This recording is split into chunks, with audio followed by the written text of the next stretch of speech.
E aí galera, tudo bem? Estamos de volta hoje para a nossa terceira parte do estudo de movimento harmônico simples, em que nesse estudo a gente vai estar falando sobre associação de molas e também sobre o pêndulo simples aplicados num sistema de movimento harmônico simples. Então me acompanhe nessa aula para a gente concluir esse capítulo que fala de MHS. Vamos lá?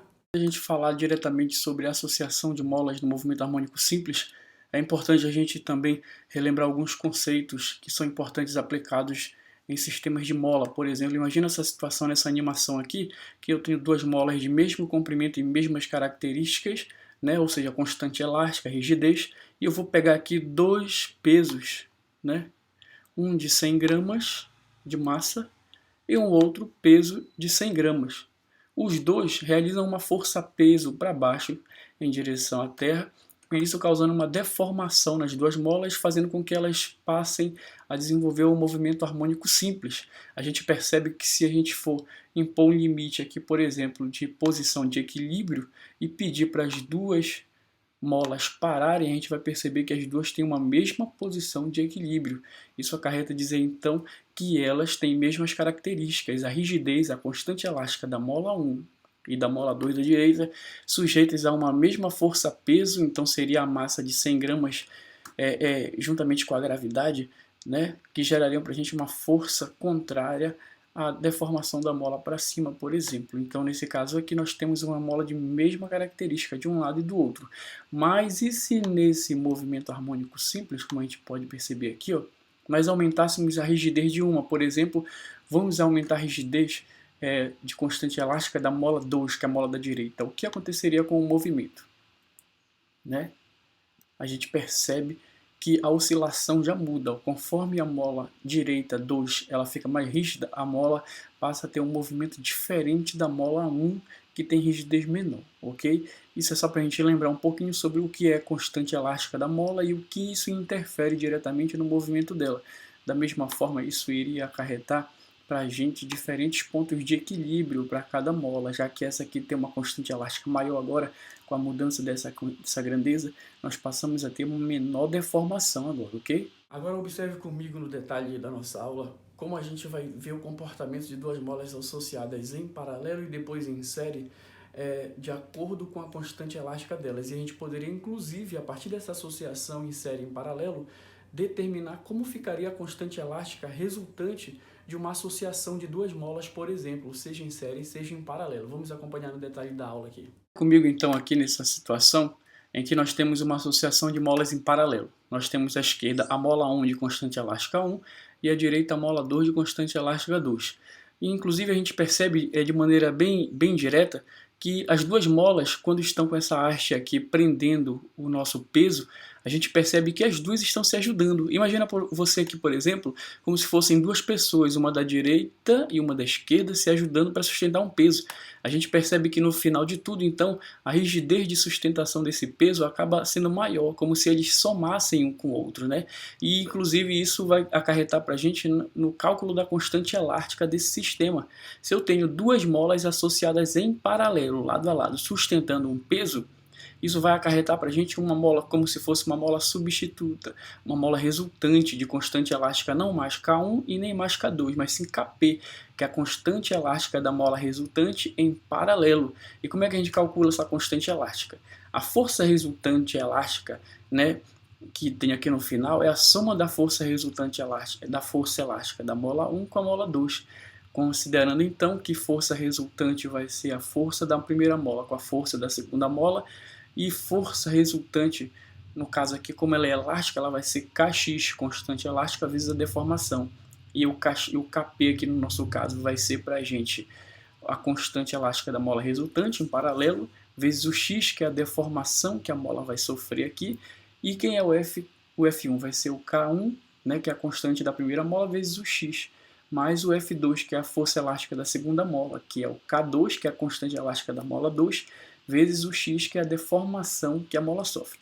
A gente percebe que nessa situação aqui, as duas molas estão sujeitas em paralelo, lado a lado, a um mesmo peso. E quando elas deformarem, né, esticando aqui o objeto, a gente vai perceber então que elas vão sofrer uma mesma deformação x. Isso quer dizer então que esse x daqui ele vai ser simplificado com o x da mola 1 e o x da mola 2, que são iguais. Então, sendo eles iguais, a única coisa que sobra aqui vai ser a constante elástica da mola resultante em paralelo, que é essa aqui, que vai ser a soma da constante da primeira mola com a constante elástica da segunda mola.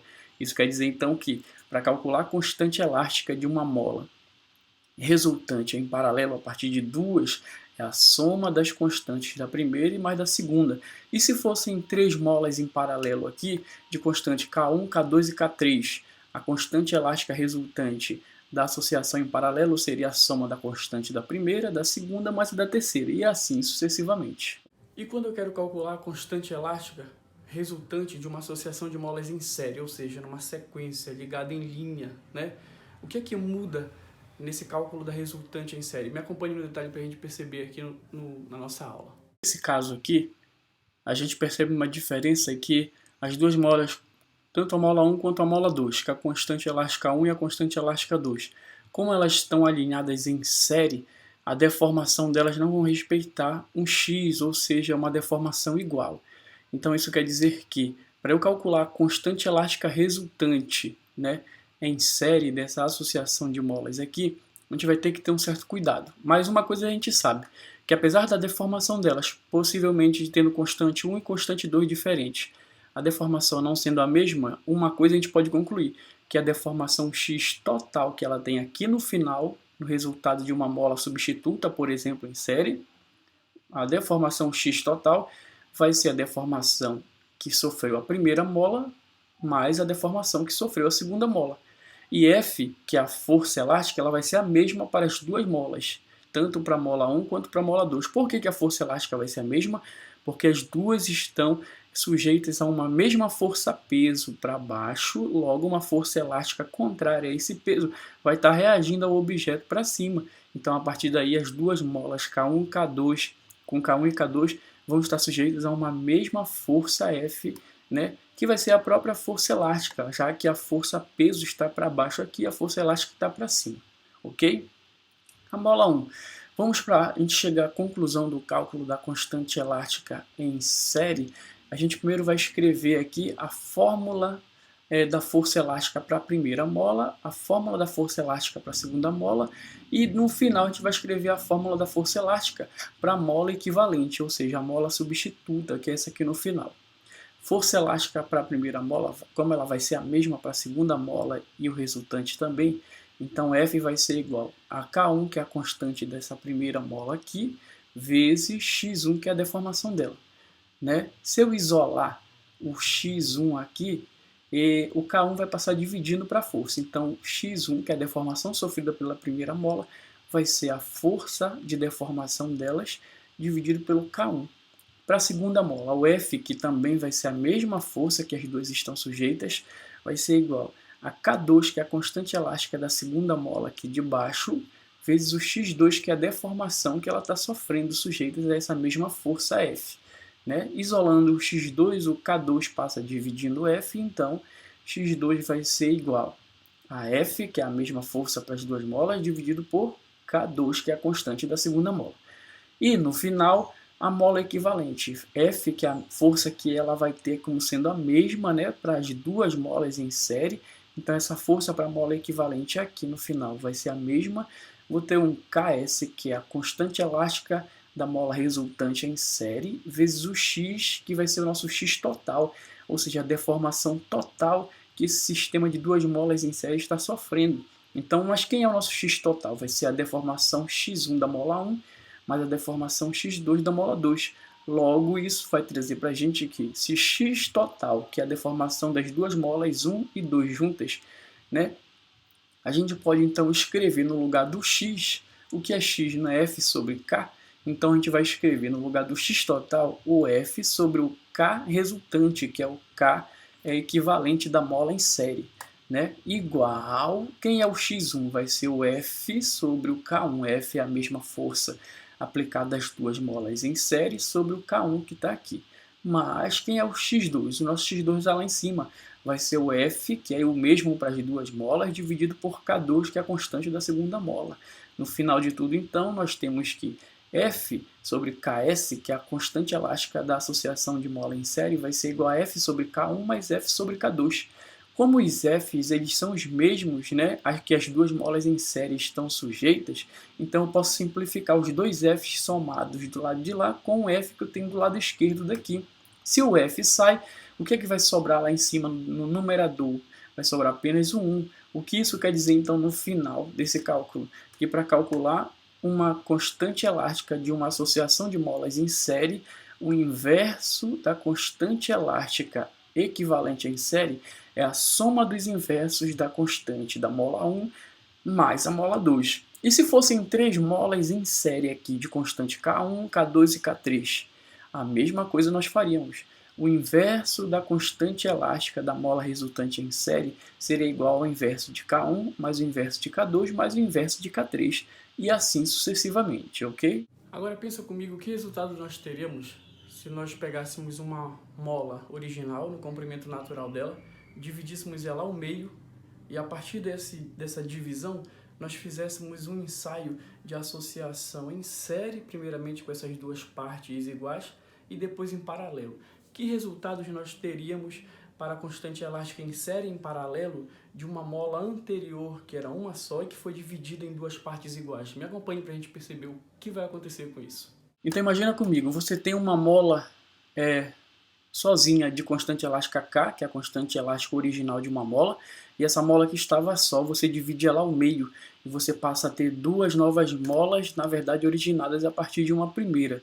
Né? Então cada parte dessa mola que foi dividida em duas vai ter uma constante elástica K', que é a constante elástica de cada parte. Agora imagina qual vai ser o resultado quando nós pegarmos essas duas molas de constante elástica K', que foram originadas com essa divisão, quando associarmos em série e em paralelo. Em série, nós sabemos que para calcular uma constante elástica em série, o inverso da constante, né, em série é igual à soma dos inversos das constantes de cada uma das molas associadas, né, alinhadas em série.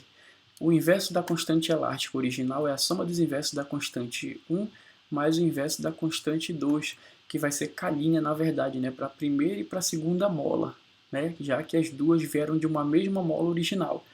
Como aqui o denominador é igual, K' da primeira mola e o K' da segunda mola eles são iguais, então nós temos o denominador comum. A gente conserva ele e soma ao numerador 1. 1 mais 1 vai dar 2. Multiplicando o cruzado aqui, o 2 passa para lá, multiplicando e 1 para lá, então isso quer dizer que K', que é a constante elástica de cada mola, né, associada agora em série, ou seja, alinhada, vai ser igual ao dobro da constante original. Isso quer dizer que se eu pego uma mola, divido ela em duas partes iguais e associo as duas em série, nós vamos estar duplicando a constante elástica de cada uma delas, que é K' de cada parte, no caso, que foi originada. Mas e se nós pegarmos essas duas molas que foram originadas a partir de uma original cortada ao meio, e se nós associarmos elas em paralelo? Então, a constante em paralelo a gente sabe que é a soma das constantes das molas. Como nesse caso aqui, a gente já sabe que a primeira parte e a segunda parte da mola é K' mais K', né? Que são as duas novas molas. Então, o K' nós já sabemos que é o dobro do K original, que é a constante original. E então, vou ter aqui que a constante elástica resultante em paralelo de duas molas que são iguais e que vieram de uma divisão, eu vou ter 2K mais 2K vai ser igual a 4K. Isso quer dizer que se uma mola originalmente inteira for dividida ao meio e esses dois pedaços originados iguais forem associados em série, a constante elástica dessa associação em série vai ser o dobro da original. Mas se elas forem associadas em paralelo, ou seja, lado a lado, o 2K mais o 2K vai dar 4K. Então, quer dizer que a constante elástica em paralelo vai ser quadriplicada e em série vai ser duplicada em relação ao original, ok? E para concluir a nossa aula de hoje, a gente vai falar sobre um sistema de pêndulo simples, com movimento harmônico simples, livre de qualquer tipo de interferência externa, qualquer força de resistência do ar, seja de qualquer tipo de atrito. E aí a gente vai analisar a força resultante aplicada nesse pêndulo simples, como nesse caso aqui. A gente vai analisar a amplitude de oscilação dele, os tipos de força que estão envolvidas nesse tipo de movimento harmônico simples de um pêndulo. Me acompanhe no final dessa aula. Uma prévia discussão para a gente entender um pouco sobre movimento harmônico simples para um pêndulo, vamos acompanhar nessa animação aqui uma situação em que a gente vai determinar o comprimento desse pêndulo simples de meio metro, né? Imagina aqui, ó, vamos colocar meio metro aqui, e a régua determina para a gente que realmente ele está em meio metro, ó, se nós olharmos bem aqui. Então, se ele está em meio metro de comprimento esse pêndulo, e vamos colocar aqui a gravidade da Lua, né? O que vai acontecer com esse sistema quando a gente analisar aqui a frequência e o período de oscilação dele para uma determinada amplitude de oscilação em relação a esse ponto de equilíbrio aqui, que é o pontilhado. Então vamos acompanhar aqui. Vamos fazer uma abertura de um ângulo de 40 graus, né? 40 graus, dando início a esse movimento, a gente vai perceber que em relação ao ponto de equilíbrio, ele vai ter uma mesma amplitude para a esquerda e depois para a direita. Então a gente tem aqui o período, que é o tempo que ele leva para completar o ciclo, ó. Ida, volta, completou o período. E a frequência é o número de ciclos que ele vai realizar a cada segundo. Agora, de uma maneira bem superficial, o que será que acontece com a frequência e o período nesse movimento se nós mudarmos algumas grandezas? Por exemplo, aqui, vamos aumentar o comprimento desse pêndulo para 1 metro, né? Olha lá, aumentamos para 1 metro.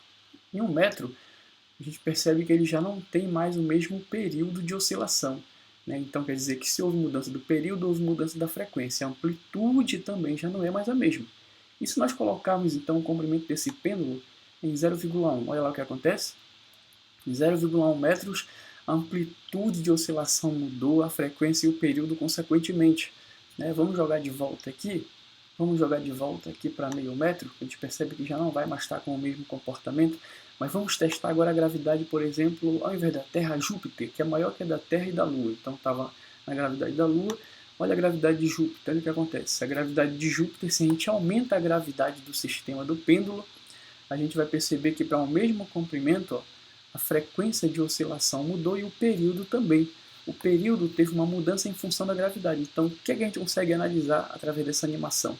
Que se a gente muda a gravidade do sistema para um mesmo comprimento de pêndulo, a gente vai ter diferentes comportamentos e diferentes medidas para a frequência, para o período e a amplitude de oscilação. Vamos acompanhar no detalhe da nossa aula aqui, finalizando já essa aula de hoje. E para concluir a nossa aula de hoje, a gente vai falar sobre um sistema de pêndulo simples, com movimento harmônico simples, livre de qualquer tipo de interferência externa, qualquer força de resistência do ar, seja de qualquer tipo de atrito. E aí a gente vai analisar a força resultante aplicada nesse pêndulo simples, como nesse caso aqui. A gente vai analisar a amplitude de oscilação dele, os tipos de força que estão envolvidas nesse tipo de movimento harmônico simples de um pêndulo. Me acompanhe no final dessa aula. Considerando a animação anterior, a gente vai buscar entender aqui como a gente pode calcular a força resultante de um pêndulo simples, realizando um movimento harmônico simples, e também o período e a frequência. No caso da força resultante, a gente vai considerar aqui que é um sistema para pequenas oscilações em que a força resultante ela vai gerar praticamente uma reta, né, em direção ao eixo X. Isso quer dizer então que se uma oscilação for muito curta, é como se a força resultante, que é essa aqui, que está puxando o objeto, o corpo C, para um lado e para o outro, ele vai girar em torno desse eixo X aqui, praticamente em forma de linha reta, para uma pequena oscilação. Então, quer dizer que para uma pequena oscilação, a força resultante que puxa o objeto, né, ela vai ser a soma da força peso, que está para cá em direção à Terra, mais a tração ao longo do fio. O fio está sendo tracionado quando o objeto ele se move aqui ao longo desse eixo X. Mas também a gente pode calcular a força resultante em função da tangente do ângulo entre as duas forças consideradas aqui. Se a gente for considerar que a força resultante está se movimentando com o objeto na mesma direção do eixo X, então é como se a força resultante estivesse para cá, força resultante FR, e o peso para cá. Sendo assim, então, algo característico de dois catetos, cateto, cateto. Logo, a gente vai trazer, então, uma relação de tangente para um triângulo retângulo nesse caso, né? Esse triângulo retângulo, então, vai ser que a força resultante que move o objeto em direção de X, nessa pequena oscilação, ela vai ser a própria força peso vezes a tangente do ângulo θ, né? Que esses dois estão sendo representados num possível triângulo retângulo, ok? Concluindo aqui, a gente vai poder fazer um estudo facilitado sobre o período e a frequência, no caso de movimento harmônico simples desse pêndulo, e a relação que eles vão ter, tanto o período quanto a frequência, com o comprimento do pêndulo e a gravidade local. A gente percebe, já sabe de aulas anteriores, que período e frequência são grandezas inversamente proporcionais. Então, se você olha para a equação do período e para a equação da frequência, percebe que uma é o inverso da outra. Ó. Então, o que era 2π virou o inverso de 2π, e o que era L sobre G dentro da raiz virou G sobre L dentro da raiz. E de uma forma que a gente percebe também que a massa do objeto que está em movimento harmônico simples, através desse fio, que é o pêndulo, a gente percebe que a massa não entra, porque ela não vai influenciar no cálculo do período e nem da frequência. E é interessante a gente observar também que o período, que é o tempo que esse objeto vai levar para completar um ciclo, indo e voltando para o mesmo ponto, como é que eu calculo esse período, esse tempo? Esse período vai ser 2π vezes a raiz quadrada de L sobre G. Então a gente percebe que o período ele é diretamente proporcional ao comprimento do fio. Quer dizer que quanto maior for o comprimento desse fio, desse pêndulo aqui, maior vai ser o período de oscilação. Quanto maior o comprimento, ou seja, o objeto tendendo a descer aqui, mais tempo eu vou levar para completar esse ciclo, né? E quanto menor for esse comprimento aqui, menos tempo eu vou levar para completar esse ciclo. Diferente a gravidade, né? Período ele vai ter o comportamento inverso com a gravidade. Vocês perceberam lá, quando a gente aumentou a gravidade para Júpiter, a gravidade sendo maior, o período ficou menor. Então aumenta a gravidade, como é a inversa do período, o período diminui. Em Júpiter, o período de oscilação ficou curto, porque a gravidade é alta, né? E o comportamento inverso vai ser para a frequência. Então, quanto maior for a gravidade, como foi em Júpiter, maior vai ser a frequência, ó, diretamente proporcionais. Então, a frequência de oscilação aumenta aqui. Mas, se nós aumentarmos o comprimento do sistema, quer dizer que isso vai levar mais tempo para completar um ciclo. Logo, isso vai influenciar na frequência que vai ser menor, ou seja, eu vou ter menos ciclos a cada segundo, ok? Então, período é diretamente proporcional ao comprimento, inversamente proporcional à gravidade. Frequência é diretamente proporcional à gravidade, mas inversamente proporcional ao comprimento do pêndulo, ok? Então, galera, nossa aula de hoje fica por aqui sobre associação de molas e pêndulos simples.